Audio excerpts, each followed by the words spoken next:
为什么有些好事你不说出去就能成，一说出去马上就还了？这真的只是巧合吗？明明一笔快到手的奖金，一间看中的好房子，或是一件期待已久的喜事，眼看十拿九稳，马上就要发生了。那个当下，你心里特别高兴，实在憋不住，就在亲友的 LINE 群组里发了条讯息分享，想让大家跟着高兴高兴。结果没过几天，这件事情莫名其妙就生出了变故，煮熟的鸭子就这么硬生生的在眼前飞了。原本满口答应要帮忙的人突然反悔了，原本顺利推进的环节怎么推都推不动了。那个时候你心里一定特别懊悔，甚至会在夜深人静时反复地责怪自己，哎呀，我为什么嘴巴要那么快呢？我是不是乌鸦嘴？是不是老天爷看我太得意，故意在惩罚我？其实，亲爱的朋友，请你先在心里抱抱自己，别再自责了。今天我想告诉你，这绝对不是巧合，更不是什么虚无缥缈的迷信。事情搞砸根本不是你的错，而是你不小心漏掉了身上的气。今天的内容，我们将带你走进近代高僧大德弘一法师的深刻智慧。看完之后，你不仅会明白为什么老祖宗常说事以密成，语以谢拜，还会学会3招简单实用的日常修口小法门。弘一法师在他晚年闭关修行的时候，曾经深刻地领悟到一个关于生命能量的真相。他说，沉默是保护福报最好的结界。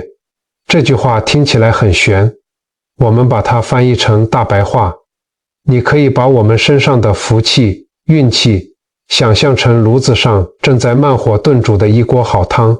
你想想看，要想这锅汤味道浓郁，要想把生米稳稳地煮成熟饭，最关键的一点是什么？没错，是盖好锅盖。你要让热气在锅子里面安静地循环，慢慢地渗透进每一块食材里。而我们的嘴巴恰恰就是这个锅子最大的出气孔。佛法里常讲因缘际会，当一件好事还没有最终尘埃落定，或者你的福气才刚刚降临的时候，它周围的能量场是非常脆弱、非常不稳定的，就像那锅还没完全烧开的水。这个时候，如果我们沉不住气，急着往外说，急着去炫耀，就像是提前一把揭开了锅盖，呼的一声，热气全散了，能量也就跟着卸掉了。原本好不容易聚拢在我们身边的善缘、贵人运跟财运，就会随着这张嘴烟消云散。这8个字，事以密成，语以谢拜，真的是道尽了人性的底层逻辑。真正的喜事是需要藏的，你藏得越深，它的根基就越稳固，你藏得越久，你的福气就越深厚。这支影片不是要教大家变得城府很深，处处提防别人，而是要教大家如何在这个复杂又充满干扰的能量场中，安安静静地守护好自己珍贵的福报。不管你现在几岁，不管你手里有多少积蓄，请试着把接下来我们要讲的这3件大喜事深深地埋在心底，烂在肚子里。只要你听懂了，你的福气和财气就像是上了一把最坚固的锁，放进了保险箱，谁也偷不走。第一件，真正有智慧的人会选择深深隐藏起来的大喜事，就是真实的家底。人到了中年，辛苦了大半辈子，手里稍微有了一点积蓄，或者是儿女孝顺，给了一笔丰厚的养老金。这个时候，我们的心里难免会觉得踏实，会有一种苦尽甘来的喜悦。在过年的家族聚会上，或者是在擦边头尾泡茶闲聊的时候，有实话感话，气氛一热络，可能就忍不住透露了出来。也许你会装作不经意地说，哎呀，这点退休金也不算多了，也就刚好够花，那个谁谁谁上个月刚帮我在乡下买了一块地，说要让我去种菜养老，花了好几百万呢。我们说出这些话的时候，往往没有任何恶意，我们只是想分享一点点快乐，甚至只是想在亲戚朋友面前获得一点点认同，证明自己这辈子没白活。但是，亲爱的朋友，这看似闲话家常的背后，其实藏着一个巨大的能量陷阱。在佛法的智慧里，财富这个东西是带有火性的，火可以煮饭，可以取暖，但是火如果没有好好控制，它也会烧伤我们，甚至把我们的家园烧成灰烬。而陆父往往就是引火烧身的开始。我们来看一个现代人真实的生活情境。我认识一位朋友，辛苦了大半辈子，终于在乡下买了一块便宜又漂亮的农地，准备盖间小木屋，过着安享晚年的清幽日子。这本来是一件天大的喜事。在一次家族聚会里，他忍不住把这件事分享给了亲戚们。结果呢，原本平静的生活瞬间变了样。没过几天，表弟跑来找他，说最近房贷缴不出来，想拿那块地去抵押借钱。堂妹打电话来，说想合资在那块地上盖民宿做生意。还有一些八竿子打不着的远亲，有事没事就跑去他的地里借地种菜，弄得乱七八糟。只要他稍微拒绝，亲戚们就在背后指指点点，酸言酸语地说他有钱就嚣张，看不起穷亲戚。原本美好的养老梦瞬间变成了家族纷争的修罗场。他愁得好几天睡不着觉，血压都飙高了。我们再来看看另一个很常见的场景。有些朋友早年买的老房子，运气好碰上了，都更分到了好几户崭新的电梯大楼，手头上突然多了一大笔现金。这本来是祖上积德晚年安康的大福报，这位朋友心里高兴，每天去李明活动中心泡茶，去公园做早操的时候，就忍不住戴上新买的粗重金项链、玉手镯，跟那些老邻居分享自己每个月光收租金就10几万的喜悦。他以为大家会替他开心，但人性的深渊往往就在这里裂开。原本一起跳广场舞、有说有笑的老朋友，态度渐渐变了。有人开始经常邀他请客吃饭，觉得你那么有钱，帮大家买单是应该的。有人甚至在背后冷嘲热讽，说他不过是运气好，有什么了不起。更可怕的是，这种张扬惹来了有心人士的觊觎，推销假药的、骗投资的，全都围了上来。不出几年，原本丰厚的家底被骗去了一大半，晚年的平静彻底被打破。为什么会这样？弘一法师为什么告诫我们要守口如瓶？因为人性是复杂的，是经不起考验的。在这个世界上，除了我们的生身父母，或许真的没有几个人是发自内心的希望我们过得比他好。当我们在不经意间展示财富时，我们其实是在做一件风险极高的事情。我们在无形之中激发了别人的比较心和匮乏感。试想一下，听我们说话的人，也许正为了下个月的房贷在发愁，也许正为了孩子的学费在焦虑。我们轻描淡写的一句“我有钱”，在他们听来，可能就是一种刺耳的提醒，提醒着他们生活的不如意。那一刻，空气中流动的不再是祝福，而是嫉妒、不甘心，甚至是怨气。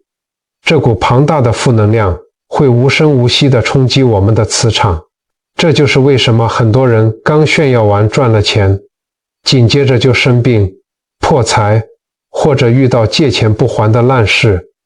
因为你的气场被周围的怨气给干扰了，出现了破洞，而且财不露白，更是一种对因果的敬畏。佛法讲，真正的财富不是你户头里的数字，而是你累世修来的福报。你把福报拿来炫耀，就像把存折里的钱领出来撒在马路上，风一吹就散了。在佛教的经典公案里，有一个非常发人深省的故事。从前有一位修行境界极高的金碧峰禅师，他已经修到了能够放下世间万物，唯独放不下皇帝御赐给他的一只紫金钵。那个钵实在太精美了，他爱不释手，每天都要拿出来摸一摸，看一看。有一天，禅师的寿命尽了，黑白无常奉命来抓他。禅师提前预知了这件事，立刻盘腿打坐，进入了甚深的禅定之中。黑白无常找不到禅师的魂魄，急得团团转。这时土地公告诉他们，禅师什么都放下了，就只贪恋那个紫金钵。你们只要去敲那个钵，他心一动就会出定了。黑白无常照做，变出老鼠去咬那个紫金钵，发出清脆的响声。禅师在定中听到自己的宝贝被动了，心里一急，赶快出定来护着那个钵。就在这一瞬间，黑白无常的铁链就套住了他的脖子。禅师在生死关头恍然大悟，他明白，正是这个他舍不得藏起来、舍不得放下的财富，成了他灵魂的致命伤。他大喝一声，猛力将那个珍贵的紫金钵摔得粉碎，然后再次入定。这一次，黑白无常再也找不到他了。禅师在虚空中留下了一首多语：若人欲拿金碧峰，除非铁链锁虚空，虚空若能锁得住，再来拿我金碧峰。屏幕前的朋友，这个故事告诉我们什么？那个紫金钵就像是我们户头里的数字，刚买的新房子，手腕上的金镯子。当我们把这些东西高高举起，到处炫耀的时候，我们其实就是在召唤现实生活中的黑白无常，也就是那些小人、劫难和无妄之灾。钱财这个东西是有灵性的能量，它喜欢安静稳重的地方。我们越是张扬，越是把钱挂在嘴边，财神爷就会觉得这个地方太吵了，太不安全了，飞就会想办法溜走。真正的富足是内心的丰盈，不需要向外证明。你看那些真正有大福气的人，往往都是闷声发大财的。他们穿着朴素，说话谦虚，甚至在别人面前会适当的哭穷示弱。他们有了钱，不会去买名车金饰到处晃，而是默默地去孤儿院捐米，去庙里点灯修善，把这份世间财转化成别人看不见的阴德。这种看不见的善气，才是真正能庇荫子孙、守护家门的金钟罩。所以从今天起，不妨给自己的财富加一道锁，不管存折上有多少数字，不管你买了几套房，把它们当作心底最深的秘密，只与最亲密的家人分享。当别人问起时，温和地笑一笑，说句哎呀，没什么啦，就刚好够吃够用就好。这份谦卑，这份低调，就是守护财富最好的防盗门。你把嘴巴守住了，把虚荣心放下了，财神爷才会安安心心地长住在我们的家里。第二件，建议大家一定要死死藏在心里的大喜事，就是儿女的大好前程。对于我们这个年纪的父母来说，儿女有出息，那简直比自己发大财还要高兴。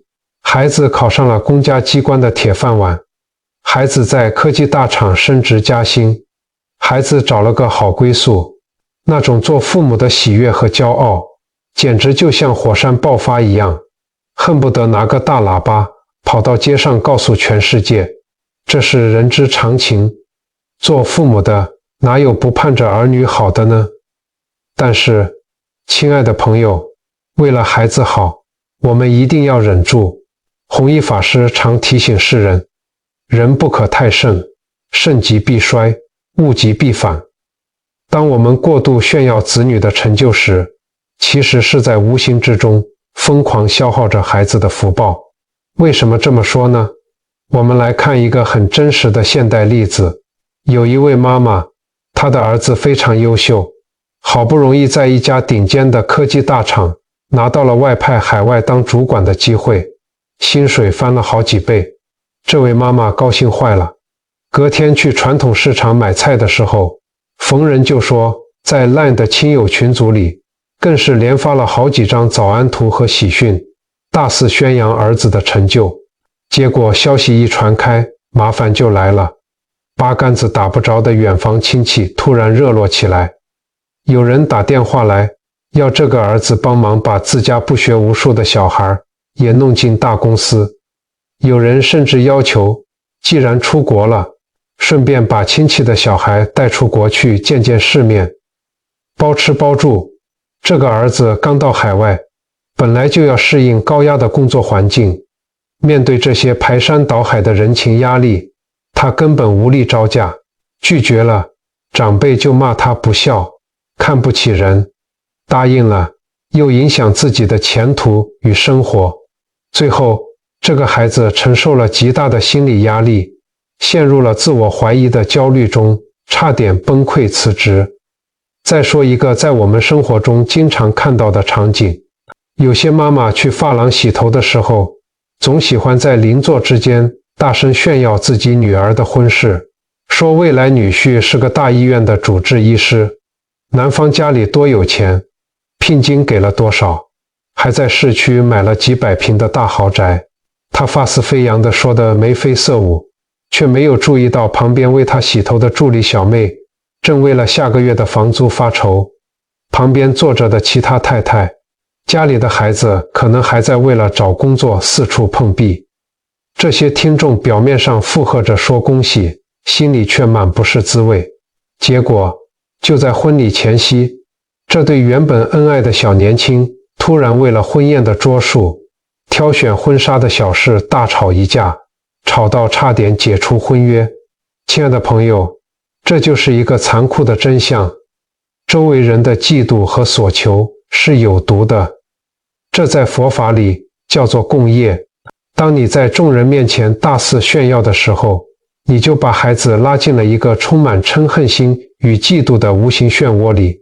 亲友群组里那些按赞的人，半桌饭桌上那些笑着恭喜你的人，心里可能正在眼红。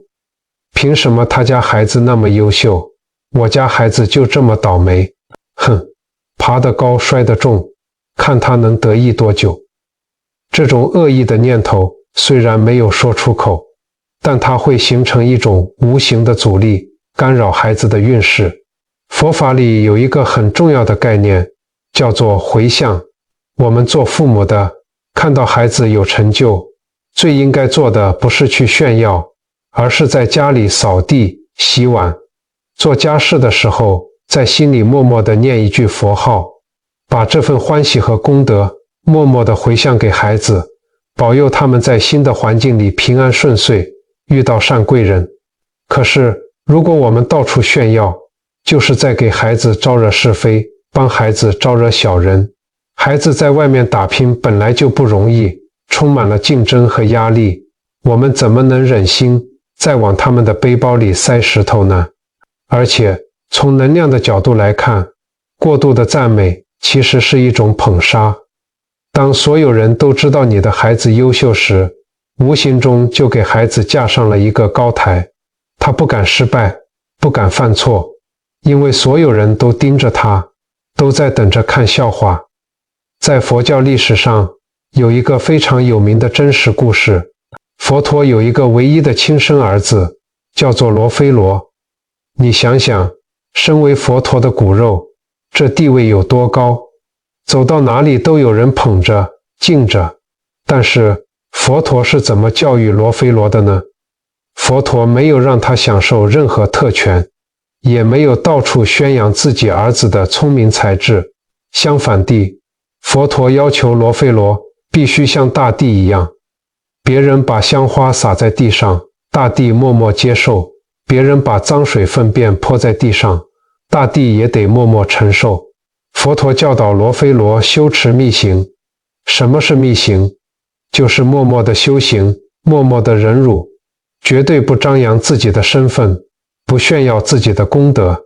罗菲罗谨记父亲的教诲，在僧团里总是做最粗重的工作，就算被人误解，被人欺负，他也从不辩解，更不会搬出我是佛陀的儿子来压人。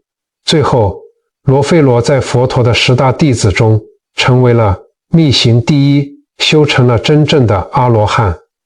佛陀的智慧太深了，他知道把孩子的锋芒藏起来，才是对孩子最深沉、最安全的爱。所以，如果你的孩子很优秀，别人夸奖的时候，我们要学会示弱。你要笑着说，哪里哪里，他运气好了，其实他也有很多缺点，每天加班熬夜也很辛苦，还需要多磨练。这不是虚伪，这是在藏锋。我们把孩子的锋芒藏起来，就是给他穿上了一件防弹衣，让他在一个安静没有干扰的环境中生长，让他在没有嫉妒的目光中累积福报。父母的嘴就是孩子一生的风水，守住你的嘴，就是守住儿女最平稳的好前程。第3件，也是最能看出一个人修行境界，一定要死死藏在心底的事，就是你还没做成的计划，或者说是你心里那个酝酿了很久的梦想。也许你打算换个大一点的房子，也许你决定要开始减肥养生，又或者你想在退休之后去学一个全新的技能。我们来看一个很让人惋惜却又非常真实的故事。我认识一位年近60的大姐，为家庭辛苦操劳了一辈子，好不容易儿女都独立了，她做糕点的手艺特别好，心里一直有个小小的梦想，想去考一张烘焙的证照，开个小小的网络甜点店，圆一个年轻时的梦。她心里好兴奋，觉得这是一件大喜事。有一天打牌的时候，她兴冲冲地跟身边的牌搭子们分享了这个计划，结果你猜怎么着？换来的不是鼓励，而是一盆又一盆冰冷的冷水。哎呀，你都几岁了，还折腾什么呀？现在外面景气那么差，你做这个一定赔钱了。你那个老花眼，连烤箱的温度都看不清楚了，别闹了吧。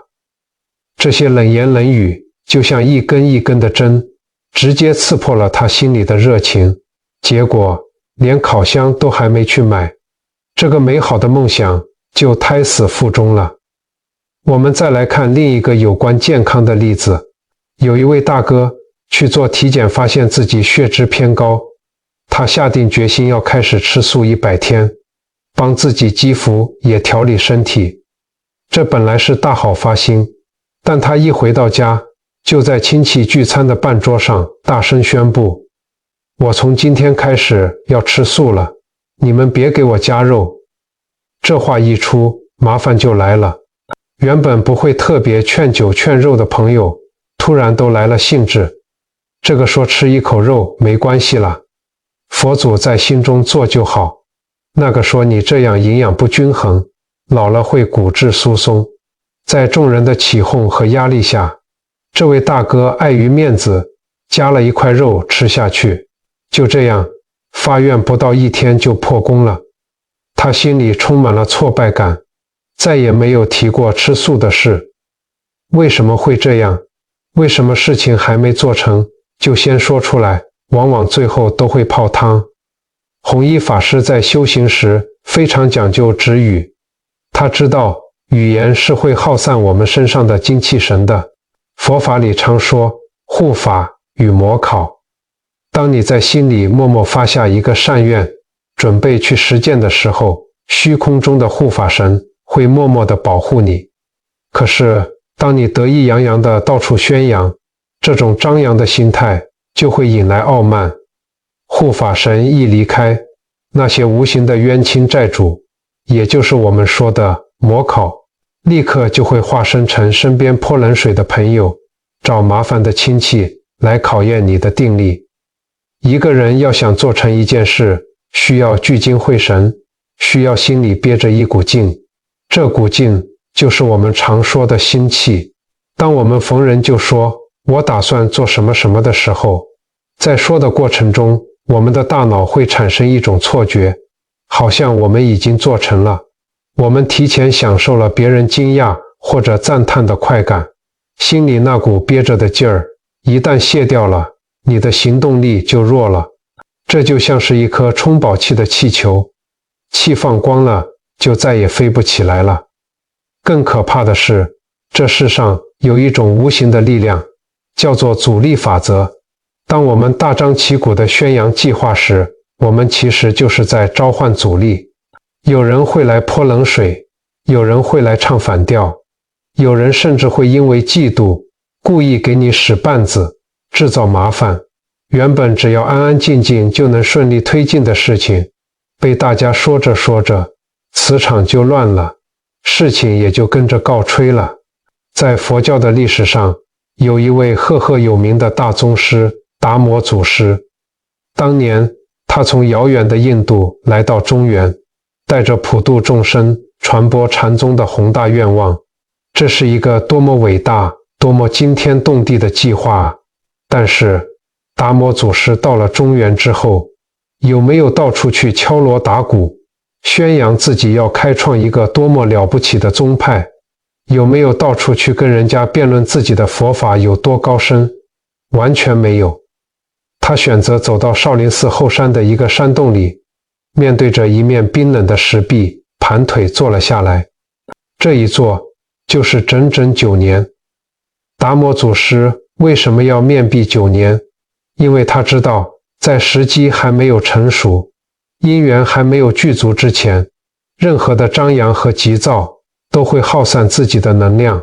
它像是一条在地下默默运行的河流，表面上看起来平平静静，无声无息，但底下却是波涛汹涌，正在不断地积蓄力量。它在暗处打磨自己的心性，在沉默中等待那个真正能传承衣钵的人。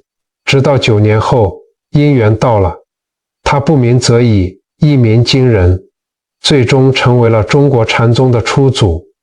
这就是古人说的君子藏器于身，待时而动。真正厉害的人往往都是悄无声息的。所以，亲爱的朋友，如果你的心里还有一个美好的愿望，还有一个尚未完成的计划，请你一定要把它像种子一样深深地埋在土里，不要急着把它挖出来给别人看，不要去问别人好不好看，能不能成。你要做的是在黑暗中默默地给它浇水，给它施肥。你要在沉默中去打磨每一个细节，直到它破土而出，开花结果的那一天。到那个时候，结果已经明明白白地摆在眼前了，不需要你多说一句话，别人自然会看到。那种在沉默中爆发出来的力量，才是最震撼、最无坚不摧的。到那时候，你的成功就是对所有质疑最好的回击，你的笑容才是最灿烂、最安定的。我们人到了中老年，身体和心智都在经历一场深刻的转变。我们身上的能量已经不像20-30岁的年轻人那样，像一盆熊熊燃烧的烈火，可以肆意挥霍。我们现在的能量更像是一盆温暖而珍贵的炭火。如果你不知收敛，一直在这盆炭火上吹风、说话、张扬，火星子四处飞溅，这盆炭火很快就会熄灭，剩下冰冷的灰烬。但如果你懂得用一层厚厚的灰把炭火盖住，保持沉默，这股温暖的能量就能一直绵延不绝，温暖你的整个晚年，甚至庇佑你的子孙。前面我们讲了3件必须深深藏在心底的大喜事：真实的家底、儿女的前程，还有尚未做成的计划。或许有些朋友听到这里会问，法师说的道理我都懂，可是有时候那个欢喜的劲儿一上来，或者身边的人一直问，我就是控制不住自己的嘴，这该怎么办呢？别担心，佛法在世间，不离世间觉。真正的修行从来都不是要我们跑到深山里去躲起来，而是要在每天的日常起居，去传统市场买菜，去邻居家里串门子，这些生活琐碎里面去练心。今天我想给大家3个非常简单，你今天看完这支影片，立刻就能跟着做的日常修口小法门。只要把这3件事变成习惯，你的福气就会被牢牢锁进保险箱里。第一个微小行动叫做发送讯息前的3秒停顿法。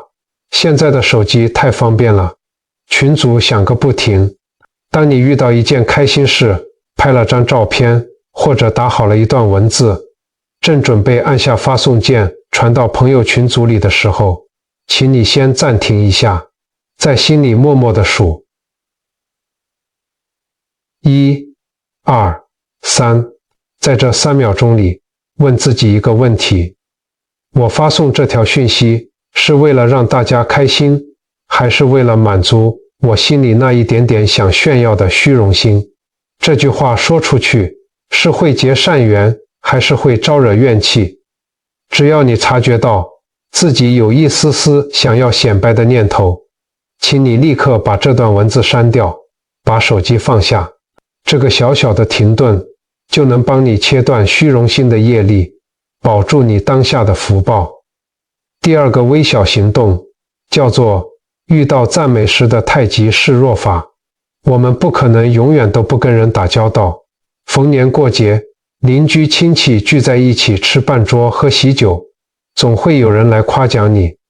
哎呀，你最近气色真好，是不是赚大钱了？你家孩子真优秀，又升官了吧？这个时候千万不要顺着杆子往上爬，不要得意忘形的猛点头，你要像打太极拳一样，把这个赞美轻轻地推出去，学会示弱。你可以笑着说哪里哪里，这都是运气好了。其实我们也有很多烦恼，只是没说出来而已。